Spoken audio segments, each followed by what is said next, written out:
but it's the ability to bring those voters with you. It's complicated and you don't need to worry about it. It's been very well canvassed that as a party, we don't think the way that Darlene acted was in line with our values and principles. I really had to think about, how am I going to change things up? How am I going to get through this? Because I don't want to fail. It is foul and personal and violent.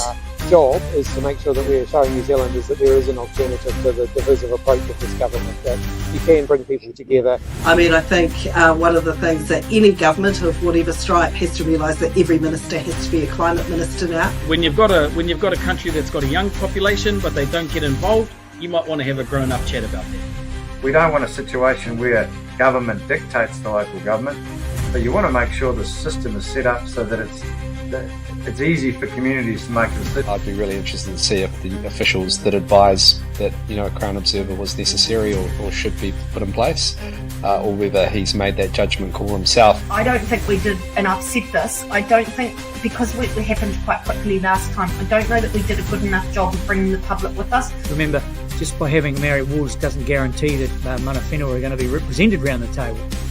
Suggests that whānau with a disability and those who care and support them are somehow grifters.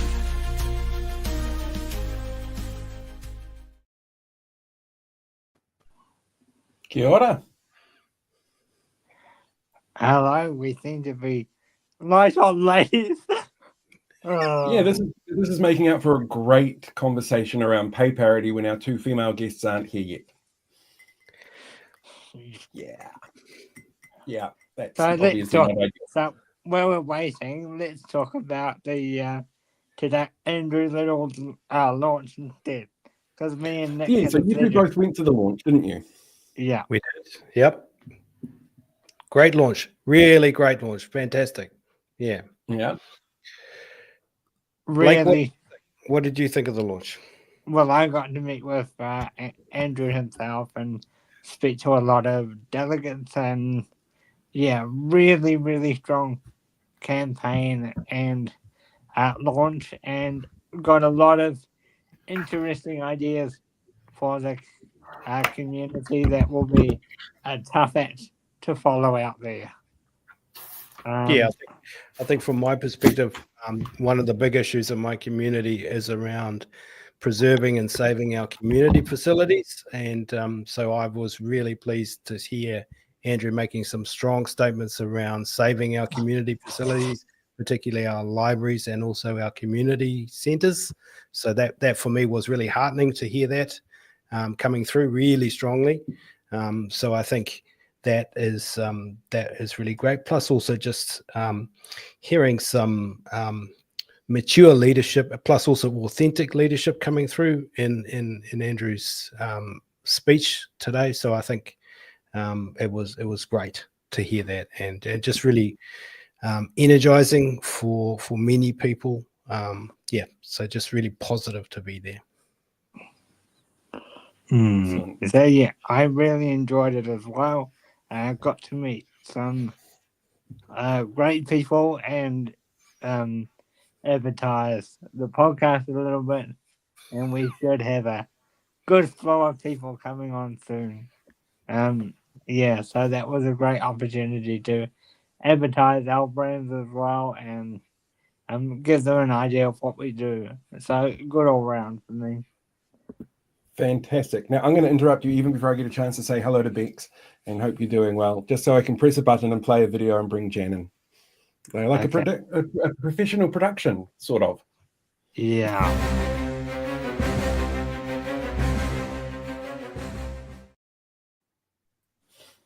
Jan. Hello. Hi. Welcome. Hi. Sorry, I'm running a bit late, but had technical issues my end. That's right. I know the feeling very well. Very, very well. Have you met everybody here? Do you know everybody else in the room? Yes, I think so. Okay. Well, that's easy. I don't have to do introductions then. Yeah. Brilliant. Tell me about the week that you've had. Well, the 2 weeks that I've had have been a rather interesting couple of weeks. 2 weeks ago, no one would have absolutely guessed that any government would have gone near pay equity legislation. And unfortunately, that's what this government chose to do. And it was a big surprise to us all. That particular Tuesday where it happened, I was in caucus, a normal caucus meeting, and walked out. And we don't have devices in caucus, so we didn't know what had happened, and then was met with the news. And that was probably about 12 o'clock, and within an hour, which was 2 hours after the announcement had been made by the minister, there had been a spontaneous rally that happened at Parliament that I reckon we would have had about close to 300 people, maybe between 200, 300 turned up for, and just showing their absolute rage at what was happening and what had been announced. And it hasn't stopped since then. It's been just like anger, people showing their anger, and it's been really palpable, and people just not knowing how to have their say around this. And one of the reasons for that was because, of course, the legislation was put through under urgency. So not only was this a slight against the valuation of the work that's been predominantly done by women in the past, but it was actually silencing women's voices around having their say in this piece of what I've been calling the most egregious piece of legislation. In fact, I was talking today with Craig Rennie from the NZCTU, their chief economist, who said he's been in New Zealand for 12 years. He's been working for government or in parliamentary offices, ministerial offices in most of that time. And in all of his time, he can't believe that he doesn't believe that he's seen a piece of legislation that is so contentious that has been taken through urgency in the way that it was taken through. So that was probably the first week. At the end of that week, there were lots of rallies, lots of people that were protesting. We had one here. I'm in Tauranga. We had one here in Tauranga, which is, as I keep saying, isn't known as the bastion of New Zealand of political outspokenness. But they certainly turned up in numbers to that particular rally, and it was good to see that people were wanting to do something productive with their anger and really hit back at what was happening. So out of curiosity, with that rally in Tauranga, there is a sitting MP there at the moment who has made a couple of incredibly sexist remarks in the past. Sam Uffendown, as I like to give my wife a break kind of things. Has that fed into how women in the area are feeling? Yeah, I do think that does make a difference to how women are feeling, because that certainly I've had many people who have passed comment about that in the past, and I do think that does feed into their anger, and sometimes there's this straw that breaks the camel's back. Certainly for me, this has been that straw. I don't know whether lots of people say to me that we saw you in Parliament and that there was a speech that you made that you were quite angry. Well, I was really angry, and I got really angry because I had been Minister for Women and had the oversight of the pay legislation, the pay equity legislation, and the pay equity claims. And I just couldn't believe that we were so world leading with this work. And yes, we needed to keep building on it, but we were world leading. And it's just been with the swipe of a pen, basically, it's been all undone.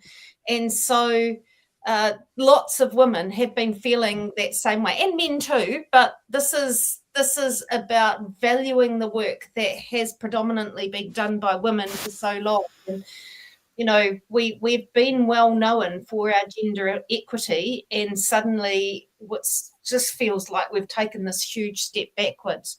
I have to say this week has been a hit back by the government. I think they were quite shocked with the pushback that they've got from some of their own voters, and they've been told, and so there's been a lot of explaining. I always think when you have to explain like that, that's losing.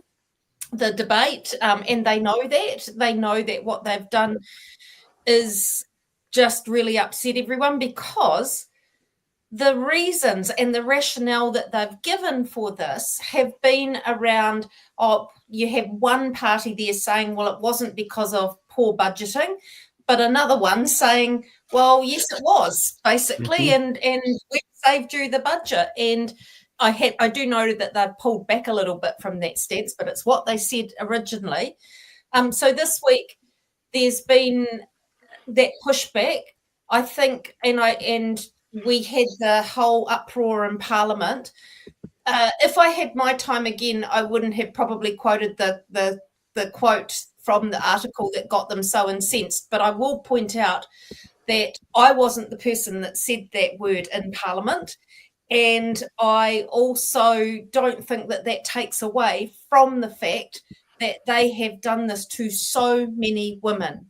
And that's where we can't let them off the hook here. We know that the 33 claims that were cancelled at a minimum impacted on 180 people who were well down the track in their pay equity claim. Now, we know that that's a hugely conservative figure of 180 people, because they have no idea of how many. 180,000. They have no idea.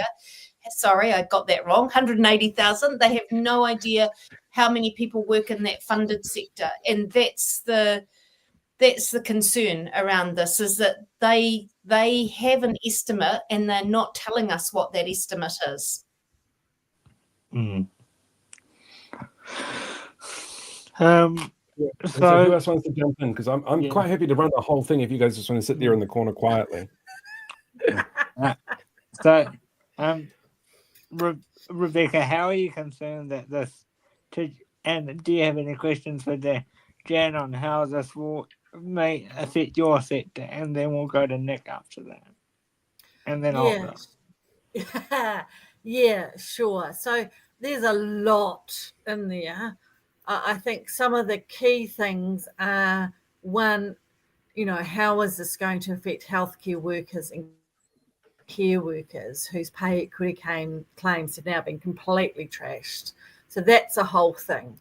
I am absolutely, as you said, Jan, I am absolutely incensed that women who work so hard have had their claims to get decent wages absolutely slammed by this government.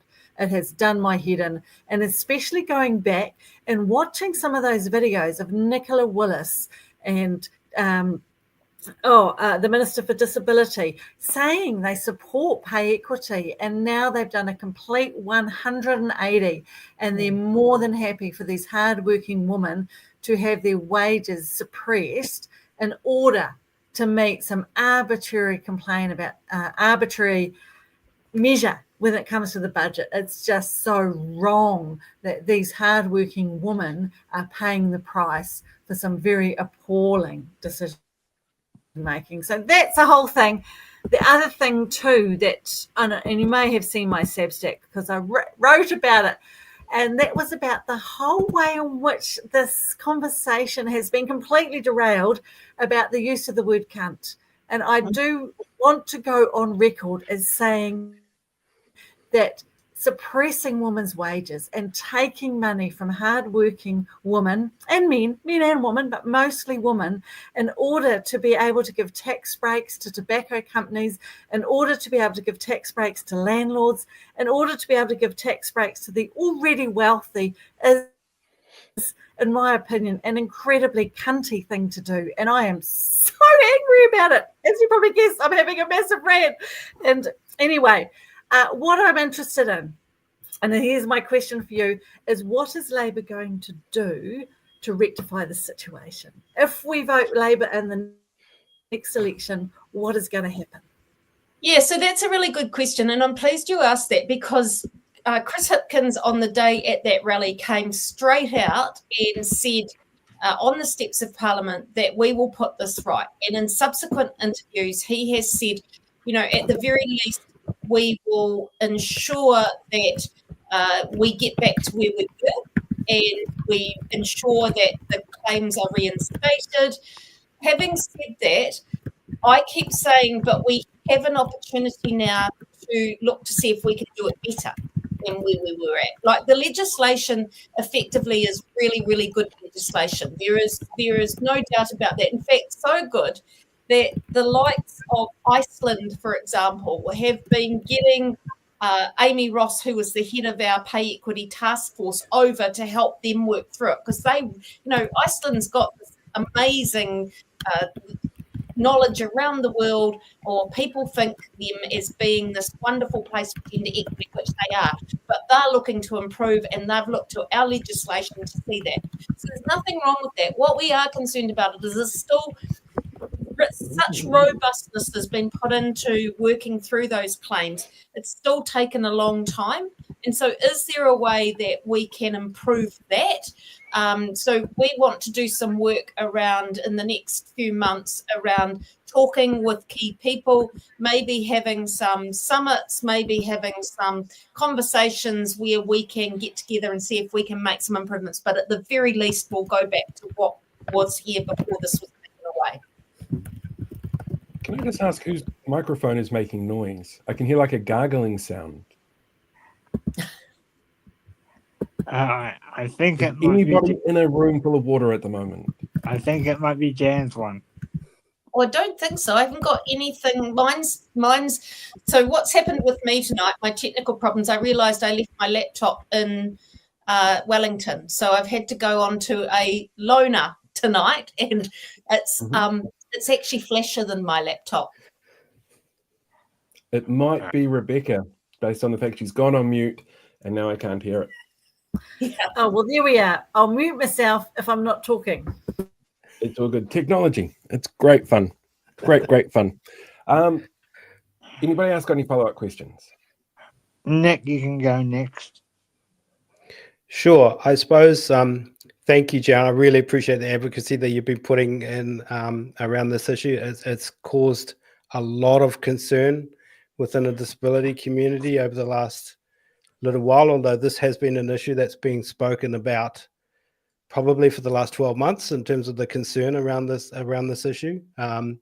One of the things I would say is that no one wants to have workers who are supporting disabled people in care and support settings who are underpaid, because that's a really concerning thing to think about, that you have someone who is supporting a disabled person or family member who is underpaid and is working in working or who has paying conditions that are not right for that person. And I think we're in a situation now where we have our workers in care and support that are not receiving wages or living or working conditions that are appropriate for them, and that's really quite scary and concerning for members of the disability community, their families. So I think one of the things that's on my mind is the stability of the disability community organizations that support them around what could potentially happen in the future. And I think that's one of the broader strategic concerns that is held within the disability community around what this means going forward. So I think having a solution that's enduring for this issue particularly is really important, not only for our workers who really need to have obviously a pay and condition settlement that really reflects the value that they deliver, but also an enduring solution for the sector. So I really thank you for your advocacy, because it's really important. Yeah, and thanks, Nick. Like, when I talk about the fact that we need to be able to make things better, I'm very aware that one of the issues that we've had is the length of time, and that goes across two governments. So actually I take responsibility of the fact that the care and support workers have had to wait for so long, and that simply is something that we need to look at to see how we can make better. Now, part of that is, so this is really interesting. And Nick, you've just made me think about this. This is really interesting. So part of the reason around that is because the care and support workers nurses that work in hospice, nurses that work in Plunket, early childhood teachers are all part of the funded sector. Now, a lot of people hear that term and they're not really certain what that means. But the basic premise is that they are employed by business, but their wages still come from government. So an example being of a settled claim from the funded sector was social workers who worked outside Oranga Tamariki. Now, Oranga Tamariki social workers had a successful pay equity claim, and then the social workers who worked outside of that but were still contracted via Oranga Tamariki, so doing very similar work but just contracted with that follow-up work or contracted from MSD, didn't, because they were employed by the business. So we then had a successful claim because what we did as a government is that we put in the funded sector framework and worked through that, and then had the negotiation with the employers as well. And so unfortunately, when the care and support workers won their claim, was time to come back up again, that just took far too long. And it's because of, I totally agree with you, Nick, is that we need to make sure that we're timely, that we're not taking that amount of time, because that's every time, every bit that it's not getting resolved is money out of people's pockets. Here's the interesting part of that. Last year, this government got rid of that funded sector framework and said that it wasn't the government's responsibility to pay those pay equity claims. And it was the employer, being the business, who had that responsibility. Now, that seems supremely unfair to me, because all of their money that goes to their base pay comes directly from government. So why would government not give them the money for that pay equity claim as well? And that's where we need to do some work around that to create a framework that's more enduring than the one that was there.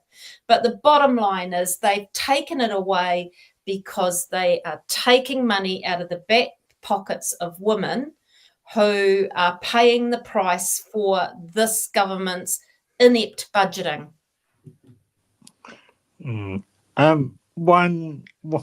We see a lot of footage and comment this week from the government trying to justify their, their policies and all that kind of stuff. And there was one, which I'm going to get Paul to bring up, there was one clip in particular that really stood out to me. And you may or may not know what one it is. This one here? Allegedly cutting women's If pay. it will come Let's up. get some facts on the table. Equal Here pay we is go. important. It's enshrined in law and National believes in it. Pay equity is important. National believes in it and it's enshrined in law. The problem is Labor designed a pay equity regime that was so loose and unworkable, it resulted in social workers being compared with detectives, librarians with fisheries officers, for example. We have reset the law to make it more affordable, make it more workable, and make it fairer. So when you see Labor MPs and activists out there on social media lying about how National is cutting women's pay, don't believe them and call them out on it. They are lying to you, New Zealanders, and they are lying to the public. New Zealand deserves better. I should apologise to anyone watching or listening to this. That should have come with a trigger warning. Did you see my words? And I was like, just as well I'm on mute. Goodness me. Hey, but well done for getting a man to mansplain about pay equity. Whoa. So,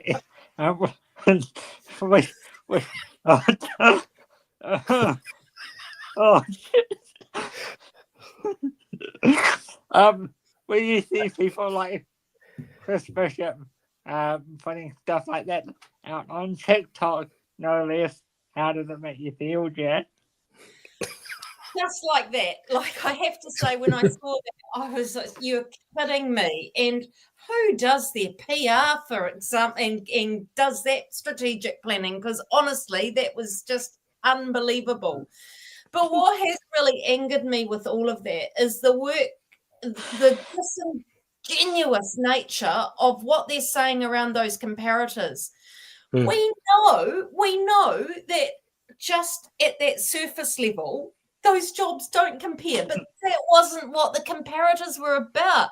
The comparators were about the effort that goes into your work, the dispositions that you bring to that job, the pay scales that currently exist, the qualifications, a whole lot of other factors that sit around that. It is not comparing this job to this job. You're never going to find those jobs that match in the same sector as the work that has been predominantly done by women. But oh my goodness, like I've just come off reading an article today from Mandy Henk, who's been a librarian and someone that I've known for a long time. And she said, well, we have a master's degree that we have to be a librarian. What other job has that? And why would you say that we're not as valued? It's almost like what he was saying, again, shows their undervaluation of the work that's been done by women. I'm gobsmacked. I was a bit like Rebecca. If I wasn't on mute, so, I couldn't say it too much, but I was... You're on the internet. You can say whatever you like here. No, Obviously, I can't. if you listen to somebody like Chris, then you can say anything you want, no matter if it's true or not. We don't have any laws at the moment, so you can say what you like. Yeah, I suspect that when Jan says that she can't, it's because that she's a member of parliament who has much higher standards to live up to than we, the denizens of the internet. But I think the point around that is that it was actually one thing in that little TikTok there that was true. And I think that was around we're trying to drive down costs.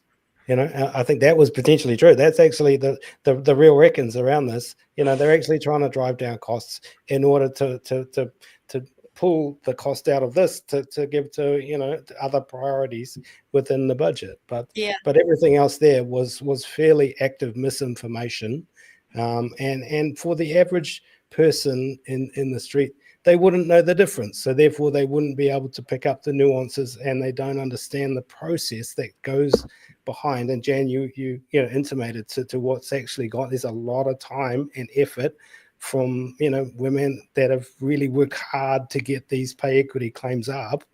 And they just, the general public really doesn't understand. I'm making a generalization here, but the amount of effort that's gone into breaking down these pay equity claims, figuring out an appropriate comparator industry or role, it's unbelievable amount of work. And to have that devalued by a minister on a TikTok is insulting and outrageous.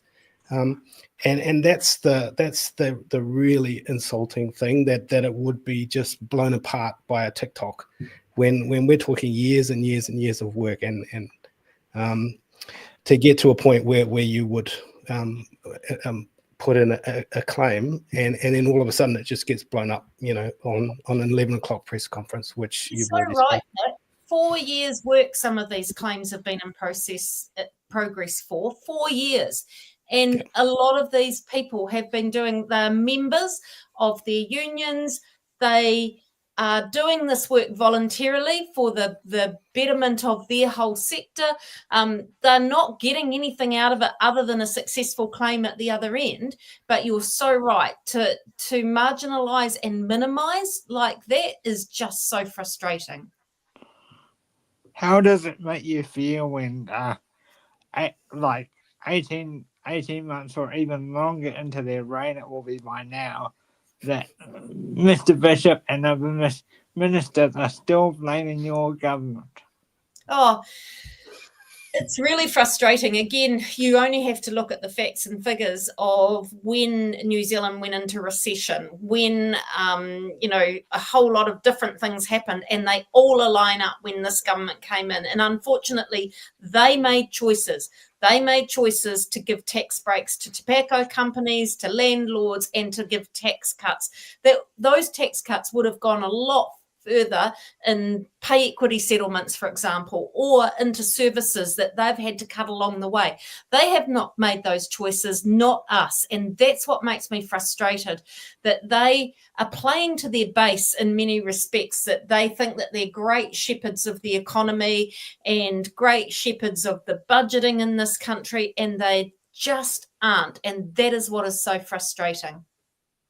And you must find it so insulting that they're calling you a party liar on a TikTok. Oh, absolutely. Absolutely. See, if they tried that in the House, they'd get probably sent to Privileges Committee around that if they weren't going to apologise. You're not allowed to do that in the House because there are standards, but they just seem to think that there are absolute no standards outside of that. And as Nick said, the misinformation, but I'm actually going to call it one further. There is disinformation going there. They are trying to make up a scenario and a narrative that justifies their choices and their poor choices that, again, have made women pay the price for their bad economic management. Mm-hmm. Rebecca, do you want to add anything to all of this? Yeah. I think it's been an incredibly frustrating week seeing the sort of the conversation that's been going on, and what has been most appalling to me has been the deliberate lying about it. Like, okay, you can't balance the budget and you can't afford to pay for pay equity. At least be honest. At least be honest that we can't afford these pay equity claims, and we're going to expect these women and their families to pay the price so that we can give tax cuts to our wealthy mates. And instead of that honesty, we've got Chris Bishop going on and patronising us and saying the most insulting things, like we're 5 years old and we have no understanding of this. We are intelligent, capable women. We know exactly what's happening. We know exactly why this government has canned pay equity. We know they can't afford it. We know they're expecting hardworking families to pay the price so that they can hand out the tax cuts to their wealthy mates. At the very least, what you could do is be honest about it instead of this veneer of pretending to care about us and our families when it's so clear, not just from this legislation, but from a raft of legislation that's happened this year. It is so clear that this is not a government that cares about me. It's not a government that cares about my family. This is not a government that cares about disabled people and about families within which disabled people live. And at least be honest. I think that's what I really struggle with. At least be honest that you don't care about us. Yeah. You're here, Rebecca. Sorry, I'm quite pressed about this issue. Can I just say something that because look, we're in this anger, but you know, there's the stages of anger, hope, action. And I think that we're sort of, those stages aren't linear, like we can go from backwards and we can jump one and they're all there though. But here's something that I don't think they anticipated. So I was in Rotorua at a protest yesterday, and people have been organically, these protests have been rising up around the country. And so I went over there and I had this woman come up to me and she said, look, I've never voted anything other than National. She was probably about my age. And she said, I'm very wealthy. She said, I'm a business owner. And I thought, what's coming here? And she said, but I will never, ever vote for this particular government ever again. She said, this doesn't impact me, but it's just such an impact on women everywhere. And she said, there is no way that I am giving that government my vote. So there's some hope that people are actually seeing through this. But also what I took from that was that we have become such an individualistic society that I think when we get right to the bottom of, or rock bottom of where we're heading at the moment, that people are starting to collectively come together again. And she was there at the protest because she wanted to show her collective voice, be part of that collective support for everyone that's been impacted by that. And to me, that gives me hope. Yeah, the fact that people are turning on this government's quite interesting, and quite, interesting that it took something so big for it to happen. Yeah, absolutely. When they've done so much already. Yeah. Very well deserved. I've got a question that's popped up in the chat for you, Jan. That's actually around sort of the language and the spin of that kind of stuff here. Kai Matara here is asking, does Labour realise that the hyper-focus on quote-unquote hard-working New Zealanders that both Labour and National Act New Zealand First push helps to make invisible disabled people who can't work? Yeah, I think that's a really good question. And I've always said that language is incredibly important. And those are the things that we need to be checked on, because that's not the intent of why that's there. I guess that's, again, something that we will go away and have those discussions about. And really, thank you for bringing that up, because those, as I say, language is incredibly important that we get that right, because people need to feel included in what we are. And it's certainly not the intent that we want to make anyone feel invisible. And when it comes to the language that was in that video, I'm on a group chat with a number of TikTok creators who fill in that sort of left political space. Loved being called activist by Bishop. They see it as a badge of honor, because they're going, well, he's obviously watching what we're doing, and it's obviously scratching some kind of itch for him.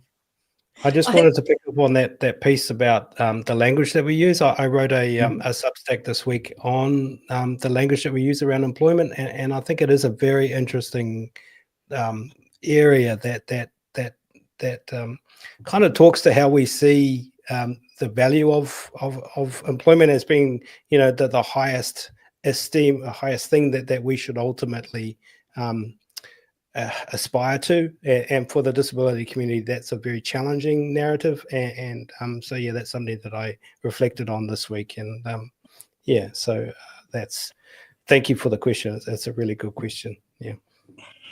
Have you got any other questions while you're there, Nick? I think really for me, the question has really been asked and answered around what Labour's going to do, but for me, what I'm thinking about is what's going to happen next week around the budget, but that's probably more of a different question. I think with this, there's two things there that need to tie in. Like the budget itself, we'll wait and see what happens there. But I think going forward, we do need to keep this front of mind for people, because, psychology says that the anger will dissipate, and if we don't keep that there, they won't remember what has happened in this. So we do need to keep it there. And so there are some things that are happening in the next short while. One of those things, on budget day, there's going to be a rally that the unions have organised at Parliament, and that will be about reminding people that everything that is being announced in that budget is at the expense of women, and how women's work, traditional women's work, has been valued. So that will be part of the reason. So that's something that's happened in the next short while. There's some other things that we're looking to do as well, and that's one of the things we want to go to do as Labour, is to get around the country to talk to people and to talk to different groups about how this has impacted on them. Part of that is around what do we do going forward to make that better. So we'll be getting out there, out and about, and getting some stories and listening to people and hearing about those impacts. And again, we'll be setting up some future thinking around how we can improve the legislation that was there. So there is a lot that we're thinking about going forward of what we want to do to keep this in people's minds. You mentioned that person that came up to you in Rotorua, that was a wealthy businesswoman that previously voted for National, and she saying that she wouldn't vote for them again. Is that a common occurrence that you're starting to hear, that people are going to change their vote next time already? Oh, yeah, absolutely. Yeah, that's happened. After the Tauranga rally, I walked into a shop and the owner came up to me and said that she's always been centre right. So she said, I've had, haven't always voted that way, but I've predominantly been centre right. And she said, I just couldn't do that. She said, I am so disgusted. She said, I've never, ever been so disgusted in a government as what I'm disgusted in this one. And I think actually Chippy has a really good analogy, because I said, why has it taken people so long when there's been things that have happened along the way? And he said, have you ever bought something and you've put it in your wardrobe knowing that it's not right, but you were kind of hoping that it might come right? And I said, well, yeah, that's probably, I think we've all done that. And he said, well, that's it. People were hoping that those initial things that were hitting them, like when they had the attack on workers straight away, the repealing of the 90-day legislation, or bringing it back in, the repealing of the fair pay agreements, all of those sorts of things, they were kind of hoping that it would get better. But if anything, it's actually got worse. And so people have hit that, no, I'm getting rid of it to the op shop now, or, they've got to that stage. And now we're starting to hear people coming up and saying, oh, I've had enough. And this different straws are breaking their backs, but it's happening.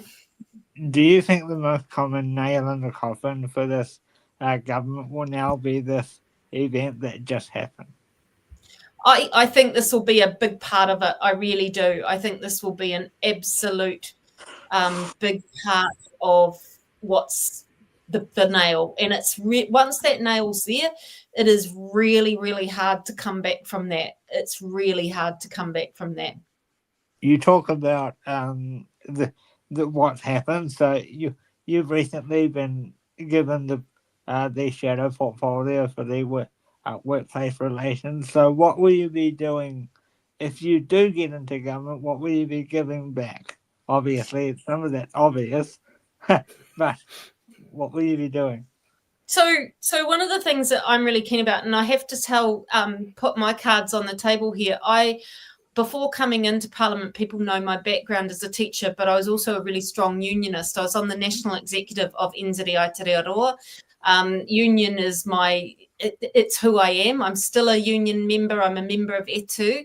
And so one of the reasons why I have been in that is because I believe in workers and workers of ill ilk. I believe that the power imbalance is often with the employer, and so we need to restore and make sure our workers are looked after. So one of the things that we will be absolutely looking at is where we can put back the legislation like the fair pay agreements, and we need to get some across the line. So we can't just put that back and then take our time. We've got to get to a point where we're getting them across the line so people can see how good they are, and not the big ogre that people think they are. So we will be working in that area. I strongly believe that Labour has to have a really strong workplace relations manifesto. Why? Because it's in our name. That's who we are, and we need to get and have our roots really, really strong. So that's an area that I'm really, really passionate about. Before all of this happened, I had managed to get to a couple of picket lines. I will be standing up for workers, as I keep saying to people. I will be a union member till the day I die, till they put me in the ground. It is just something that I am absolutely passionate about. And I am loving having this portfolio. I'm absolutely loving having this portfolio. So, yeah, watch this space. Is it very easy to go toe-to-toe with somebody who has no personality in that case? Yeah. Very good, Paul. You know what, Paul? That actually went in favour, because that very first speech that I made on this was because there was little emotion that was shown in the minister's first speech. And I had some notes written out, but honestly, I put them to the side because I got so angry. I was just so angry that a person could stand there with little emotion around something that was having such a big impact. And I'm still absolutely furious with what they have done in this, and it just makes me so angry. I have to say, a couple of weeks before this, they had a meme up where there was an attack ad against me, and they had, this was ACT, and they had Brooke Van Velden on one side saying something like stands up for workers, and me on the other side said stand up for unions. And I thought, well, yes. So do they This not is get... why the right just are terrible at social media. They just don't understand it. don't get it, right? So yeah, I feel like I've found my natural home anyway in this portfolio. Hey, Have you had any response from Nicola Grigg? Yeah. Because all I've seen is she didn't show up to her office on Friday. She said very little in the House other than a yes, this is our bill kind of speech. Spokesperson for the Minister for Women, and she seems to be kind of vacant through this whole thing. Yeah, well, she is, and she's more or less admitted in the House, and it's obvious from the cabinet paper too, is that the ministry was never consulted. So the government's chief advisors on women, who I happen to know, there are people in there that have spent decades on this work and know it inside out, were not consulted. So she's having to justify that. She got up at one stage and she said, this is good for women. Well, the Minister for Women should, if she doesn't think that, she shouldn't say it. So there's obvious a thought she's got no understanding around exactly what this will do to put the women's movement backwards. And it is, make no mistake, this is putting our women's movement backwards by decades. I liken it to going back to the time when pay differences were actually legislated for between men and women. All I'm going to say was that Minister Gregg has said that she has been advocating for women. She keeps pushing the point, advocating for women. That must frustrate you too, Jan. Yeah, so like that, those things absolutely frustrate me. And one of the biggest frustrations around that is which women. One of the areas. Did you say rich woman? Which woman? Oh. You're probably right. Rich woman. One of the aspects that when I was minister was that I said we have to look at our most and I don't mean disadvantaged. That's not right. That's not the right language. But disproportionately impacted in any of our legislation or labour market shocks. We need to look at those groups, and we need to look at how we can support those groups so that they, in future labour market shocks, they are not disproportionately impacted. Well, it turns out there'll be no surprise to anyone that we're talking about Māori, Pacific, migrant, older women. Those are the groups that are disproportionately impacted that we need to be supporting. But I don't feel that sense at the moment. I don't feel that there's been that emphasis put on there. And this is why there's no understanding of just the impact that it has. It's almost like we're going to keep those women in low-paid jobs. I had one of my former parents from my school when I was a principal contact me right when this happened, and she said, it was pretty graphic, so I won't go into the language that it was, but basically what she said was, how do we get ahead? She said, I try my hardest to be the best that I can be, but she said, I don't have qualifications. I had babies when I was young, but she said, it's almost like that's being held against me because I will never ever get ahead. And she's a care and support worker. And it just broke my heart because that's who we're trying to ensure can get ahead, to have mana and dignity, to be able to feed their family, to be able to have more spending, that they can buy things that they feel really are great for them and feel good about themselves. But it's almost like the government has completely kicked them, that they feel like nothing's ever going to change for us. And it just breaks my heart. Any other comments or questions from anyone as we wind down a little bit? Sure. I mean, my question is, and it flows on really neatly from what Dan was just saying, which is, absolutely agree. But again, what is Labor going to do if you get elected, when you get elected, to ensure that this care workforce is actually being valued, is being paid properly, and supported long term? So what, can you point us to what Labor's policies are in this regard, or tell us what Labor is planning to do in order to ensure, particularly in disability and care worker and those kinds of workforces, is going to be properly supported? Yeah, so first off, I can't make policy announcements just yet. So I can talk in broad terms, though, because I think that's really important that we put our values there so that you know exactly where we are. And I think I've pointed to the fact that care and support workers have had to wait too long now for what's happened. And I do take responsibility for what we didn't get through at the time as well. So that needs to be something that is number one for us. We need to get that sorted, but we also need to get the pay equity sorted, full stop, that we don't have this length of time.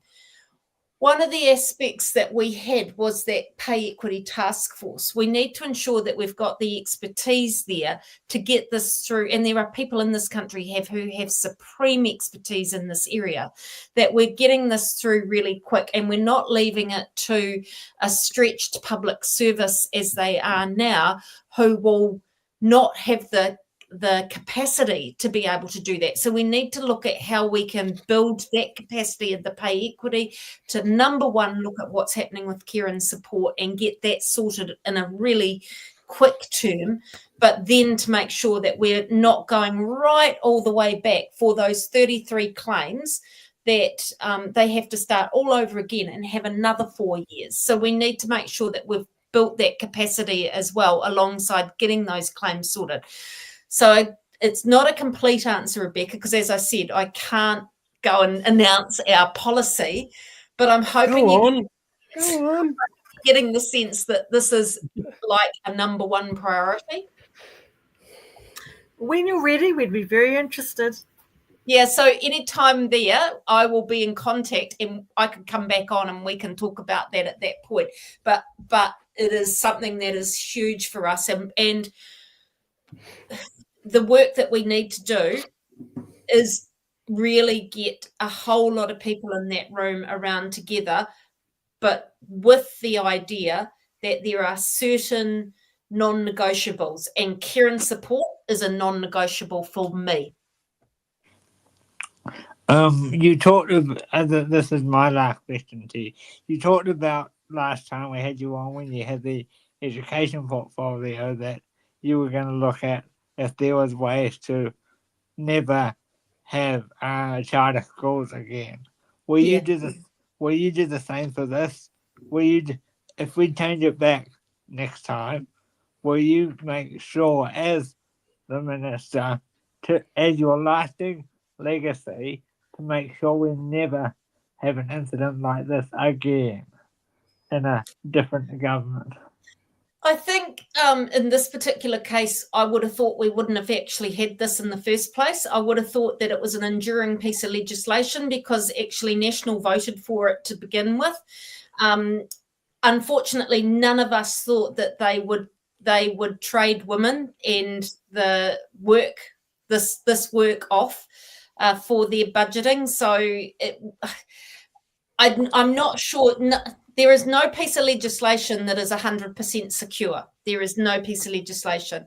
Having said that, Blake, I think that the backlash that this government is seeing from this is that I'm pretty certain we will have pretty watertight legislation that will sit there in the future. I also think that one way we can do that is to get those claims through, and that we just don't undervalue women's work ever again. Any final comments, Nick? Yeah, thank you, Blake. I mean, I just want to underscore the points that have been made previously around the impact that this has had on certainly on women that have been impacted, and also the broader population. I think this may have scared the government actually a little bit. I think they really didn't understand how this was going to be how the sheer kind of ferocity of feeling around this issue. But from my perspective, I look at this through a disability lens, obviously, and I think if we're going to get an enduring solution, particularly around care and support workers, I think we've still got a bit of work to do in that space, and thank you, Jan, for acknowledging that, because the work that's been done has highlighted that we need to get more workers working in care and support organisations that deliver that, so that deliver those services. So the issue around how much people are paid and their paying conditions is a significant issue, but there's also an issue around getting people into the industry. So we've got a lot of work to do in that space. So I'm certainly up for that challenge, and there are many in the sector that are up for that challenge, to have that discussion, get that certainty into the sector, because this has just really upended a lot of people in the sector and created a lot of uncertainty, not only for the women and the people that are delivering those services, the workers themselves, but also the wider sector. So this has been a time of huge uncertainty.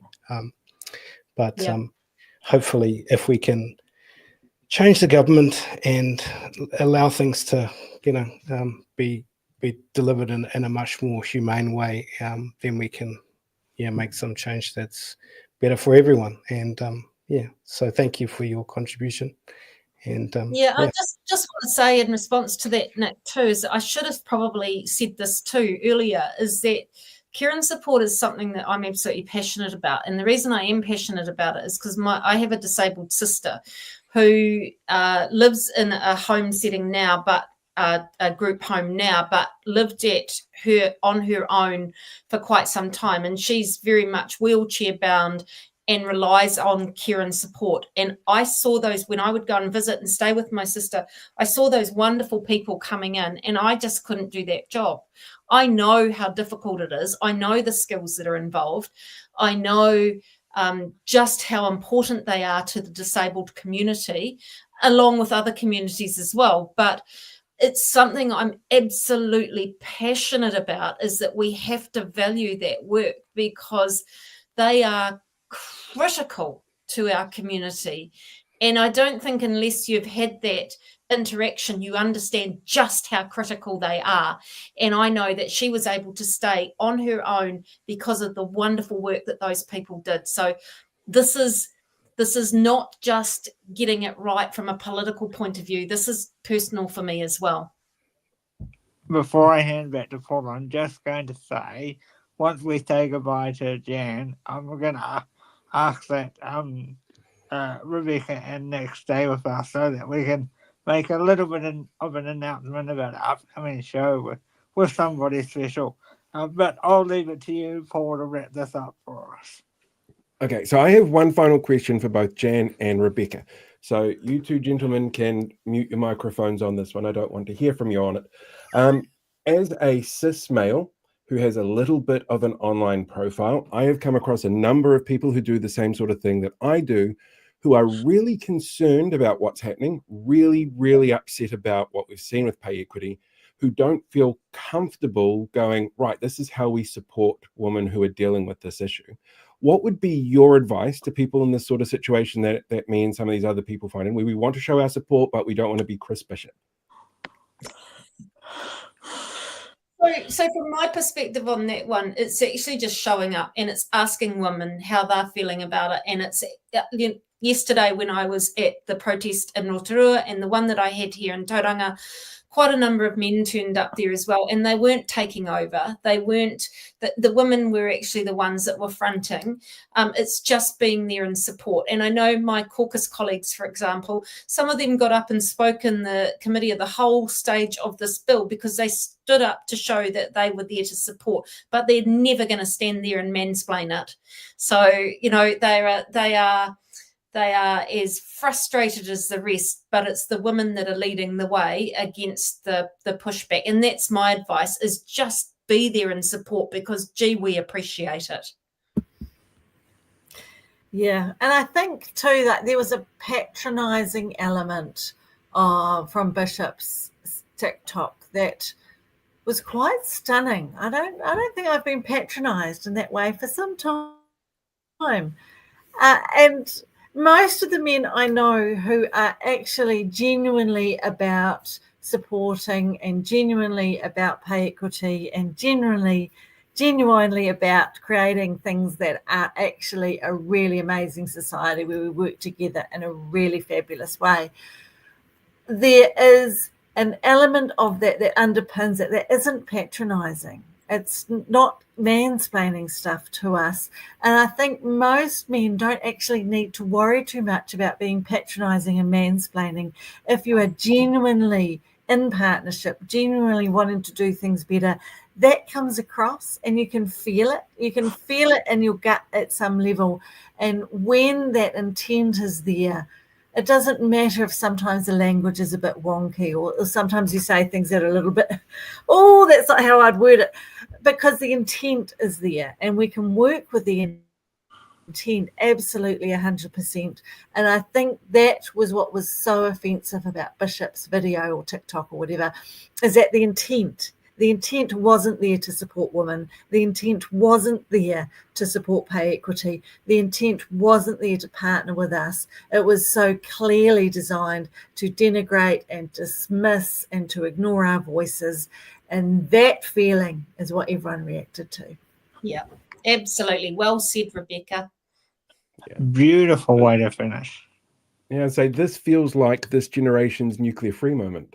Nobody would ever bring back nuclear power in this country. Nobody would even consider it. This feels like the next one of those. 100%. Right. I think that's all my questions. That's all the ones I can think of at the top of my head. Well, thanks for joining us tonight, Jan. It's been a real pleasure to see you again. And I'm sure it won't be the last time. Thank you for spending your Saturday night with us. Oh, it's wonderful. Thank you for inviting me. You can see I'm passionate about it. So I'll keep talking and I'll keep fighting. That rally, by the way, on the 22nd, Budget Day, 1 to 2 o'clock outside Parliament grounds. It is a rally, not a protest. So people should be very aware of the fact that apparently there's a difference there, particularly when it comes to things like contract negotiations. But between 1 and 2 on the parliamentary lawns, show up. Don't bring tents. It's not that kind of protest. No, don't bring a tent. Thank Jan and stay with us, Rebecca and Nick. Thanks, Jan. Thank Jan, you. we'll let you go have dinner now. Radio. Bye, everyone. Thank you. Bye. Bye. So yeah, a little quick announcement before we go. Last night we mentioned that Priyanka will be coming on after the budget at some point, but an even bigger announcement that we've already got locked away. On the 26th of this month, we will have a special Monday night edition of Not Behind the Walls, but Access Granted, live on my channel, the BSG podcast channel, where we will be sitting down with the head of the Aged Care Association, Tracy Martin. And she Former will New Zealand First MP, Tracy Martin. Yes. The one who's not very happy with her old boss. And she will be here to talk about how the aged care sector and that portion of the disability community is going. So you don't want to miss that one. I'm telling you now. We did the free interview the other day, and she's got a lot to say. Yeah, sounds great. Can't look. It's going to be highly informative, is the way to put it, and maybe a little fiery. So join us for that. We will be back at our usual time next Friday, hopefully with Priyanka. I'll confirm that later in the week. So follow our social medias, and we will see you on the next one. was going to say before we go, I have one quick question for all three of you, because this is our last live stream before the budget. I want one prediction for what you expect to be in the budget, good or bad. More I don't expect it to be good. More cuts to the disabled community, and I'm sure Nick will agree. Yeah, I agree with that, but I am going to put one prediction out there that we're going to see something around learning support. I'm not going to be specific, but I will say that something will drop for learning support in the education space, and I will be able to give you some specifics on the day or later on during the week. So that is my call for the budget. But generally, it's bad news for disability support. But yeah, agree with that. Yeah. I think there's been enough cuts in Ministry of Education for there to be a little extra for learning support. So I'll be watching that space. I think there'll be some very marketable baubles, but at the end of the day, there won't be the kind of sustained funding for disability, the sustained funding for families, and the sustainable funding for things like NASCs and carer support and individualised funding that we need. I think that will be very cut to the bone, and that will be in order for National to be able to continue the tax cuts to their wealthy mates. So the all sizzle, no sausage budget. Just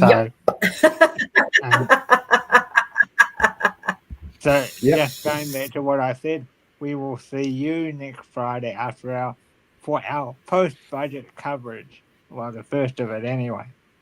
Yeah, the day after, so we can all recover from the shockwaves that come from it.